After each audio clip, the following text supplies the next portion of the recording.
بسم الله الرحمن الرحيم قال إنه يقول إنها بقرة لا ذلول تصير العرض ولا تسقي الحرث مسلمة لا شية فيها قالوا الآن جئت بالحق فذبحوها وما كادوا يفعلون.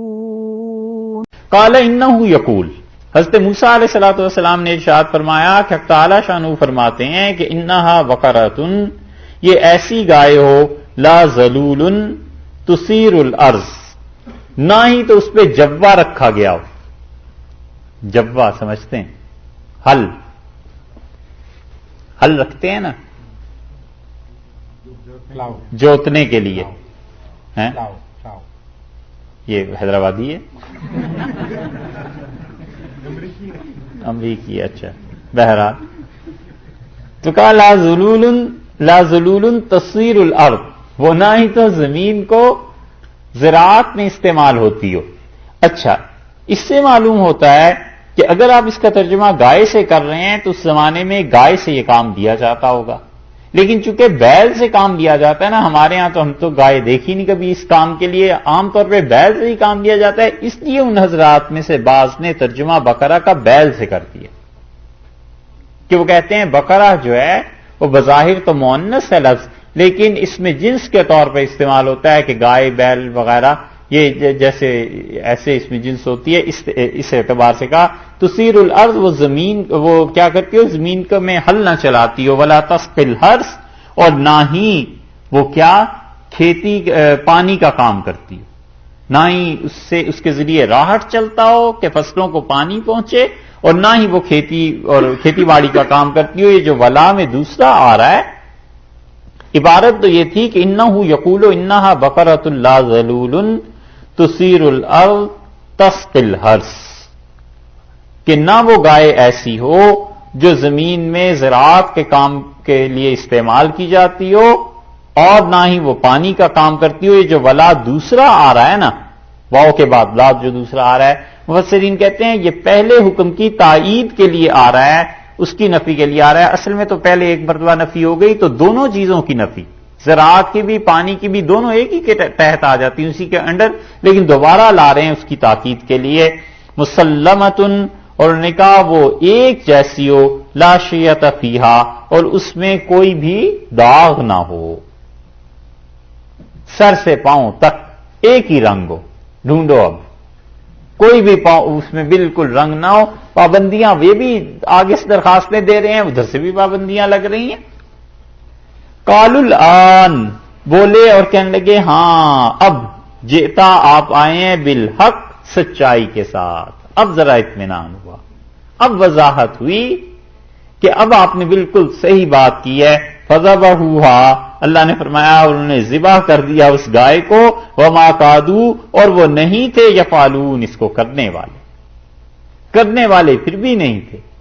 اتنے عرصے سے جو محبت اور خدا کے روپ میں جس گائے کو دیکھا ہوا تھا، اس سے کسی طرح جان چھڑانا چاہتے تھے، لیکن جتنے بولتے گئے ادھر سے بھی پابندیاں لگ گئیں. اللہ نے آخر میں یہ بھی کہہ دیا کہ فذبحوها، انہوں نے اس گائے کو ذبح تو کر دیا. وما کادوا یفعلون، اور قریب تھا کہ اسے نہ کرتے. اب کوئی بہانہ جو نہیں رہا آخر تو قریب تھا کہ نہ کرتے. جن قوموں میں عبادت ہوتی ہے کسی چیز کی، ان کی چیزوں کی محبت ایسے دلوں میں جڑ پکڑ جاتی. وہ کہتے ہیں کہ ہندو نے اسلام قبول کر لیا اور سردی کا موسم تھا تو ہندو نہاتے تو بہت ہیں، تو اگلے دن جب پانی ڈالا تو سردی لگی سر پہ، صبح صبح تو اس کا رام رام رام رام. تو کوئی سن رہا تھا، اس نے کہا رے لارا جی آپ تو مسلمان ہو گئے تھے. اس نے کہا یار رات اللہ تعالیٰ آئے ہیں، یہ رام تو پچھلے 40 برس سے ہے، نکلتے نکلتے نکلے گا. تو جو چیزیں عبادت میں آ جاتی ہیں نا، ان کی محبت بیٹھ جاتی ہے دل میں، اور پھر انسان اس محبت سے جان چھڑائے، اس کے لیے بڑی قوی صحبت درکار ہے. بہت قوی صحبت کا مطلب یہ ہے کہ اللہ کے اچھے بندے ان کی مجلس میں جاتا رہے اور اللہ کی محبت اس سے پیدا ہو، تو اللہ کی محبت ان محبتوں کو کاٹ دیتی ہے. یہ ہے حکمت کہ رسول اللہ صلی اللہ علیہ وسلم کے پاس لوگ گئے، کل تک عبادت کرتے تھے جن چیزوں کی، اگلے دن اٹھا کر اسے کنویں میں پھینک دیا، دوسری جگہ پھینک دیا، کیونکہ حضرت صلی اللہ علیہ وسلم کی نگاہ مبارکہ کا کمال تھا کہ وہ جانے والے اس اللہ کی محبت کے رنگ میں رنگے جاتے تھے۔ تو اللہ تعالیٰ نے فرمایا کہ کر دیا انہوں نے ذبح، مگر وہ کرنے والے نہیں تھے۔ مفسرین نے، نصفی نے ایک بات اس مقام پہ لکھی ہے بڑی اچھی جو سمجھنے کی ہے۔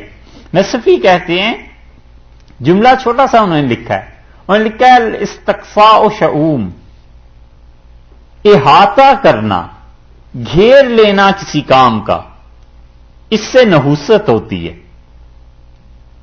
یعنی کوئی آدمی اس سوچ میں پڑ جائے کہ سارے کام کر لوں اور ہر کام ٹاپ کلاس کا کروں، تو کہتے ہیں اس میں نحوست ہے، جتنا کام آسانی سے ہو سکے کر لینا چاہیے۔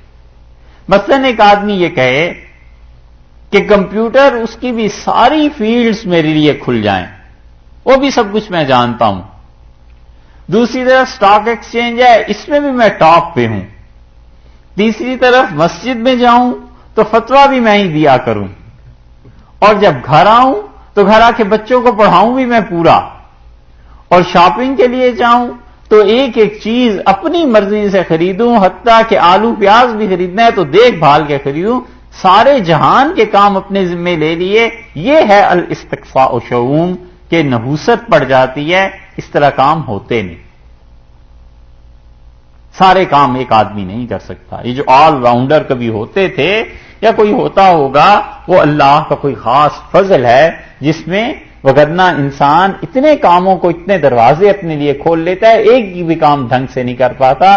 تو ہے چھوٹا سا جملہ، لیکن اس کی تشریح میں عرض کر رہے ہیں کہ اس لیے آدمی کوئی دو چار کام جو مناسب ہوں زندگی میں انہیں اپنے ساتھ لگا لے کہ زندگی بھر یہی کام کرنا ہے بس۔ اب ہر چیز ایسے تھوڑا ہی ہو سکتی۔ امام بخاری رحمۃ اللہ علیہ کہتے تھے، مجھے ساری زندگی یاد نہیں ہے کہ میں نے کوئی چیز مارکیٹ میں، بازار میں جا کے خریدی ہو یا بیچی۔